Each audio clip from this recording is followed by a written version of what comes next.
നമ്മുടെ ഈ കൊറോണ ഇഷ്യൂസിൻ്റെ കാലഘട്ടത്തിൽ വളരെ സീരിയസ് ആയിട്ടുള്ള പടങ്ങളാണ് നമ്മൾ കണ്ടുകൊണ്ടിരുന്നത്.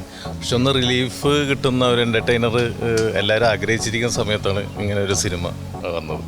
അതുകൊണ്ട് തന്നെ ഞങ്ങളെല്ലാം വളരെ ഹാപ്പിയാണ്. കാരണം ഒന്ന് മനസ്സ് തുറന്ന് ചിരിക്കാനും സന്തോഷിക്കാനൊക്കെ പറ്റിയ നല്ലൊരു എൻ്റർടൈനറാണ്. ഇതിൻ്റെ അകത്ത് എന്ന് പറഞ്ഞാൽ സത്യം പറഞ്ഞാൽ ദിലീപ് അഭിനയിച്ച സിനിമയാണെങ്കിൽ പോലും ഇതിൻ്റെ അകത്ത് ദിലീപില്ല, കേശു എന്ന കഥാപാത്രമാണ്. വേറെ രൂപത്തിലും ഭാവത്തിലും ഗംഭീരമായിട്ട് ദിലീപ് അത് ചെയ്തിട്ടുണ്ട്. എൻ്റെ തന്നെ കുഞ്ഞിക്കുഞ്ഞനും ചാന്തുപൊട്ടും ഒക്കെ വ്യത്യസ്തമായി ചെയ്ത കഥാപാത്രങ്ങളാണ്. അതിനോട് യാതൊരു സാമ്യതയില്ലാതെ വളരെ ഡിഫറൻ്റ് ആയിട്ടുള്ള ഒരു രൂപമാറ്റം ഇതിൻ്റെ അകത്ത് ദിലീപ് ചെയ്തിട്ടുണ്ട്. അത് തന്നെയാണ് ഇതിൻ്റെ ഹൈലൈറ്റ്. അതിൻ്റെ ബോഡി ലാംഗ്വേജും എല്ലാം വളരെ ഗംഭീരമായിട്ട് ദിലീപ് ചെയ്തിട്ടുണ്ട്. നല്ല എൻ്റർടൈനറാണ്. ഒപ്പം തന്നെ അതിലൊരു തമാശയിലൂടെ ആണെങ്കിലും ഒരു നല്ല മെസ്സേജും ഇതിൻ്റെ അകത്തുണ്ട്. അത് പണത്തിനോടുള്ള ആർത്തിയെക്കുറിച്ച് എല്ലാം ഒരു മനുഷ്യർക്ക് പറഞ്ഞു കൊടുക്കേണ്ട തന്നെ ഒരു നല്ലൊരു സന്ദേശം കൂടിയുണ്ട്. ഏതായാലും വളരെ എൻജോയ് ചെയ്ത ചേട്ടൻ, ഹാപ്പിയാണ്. ഓക്കെ.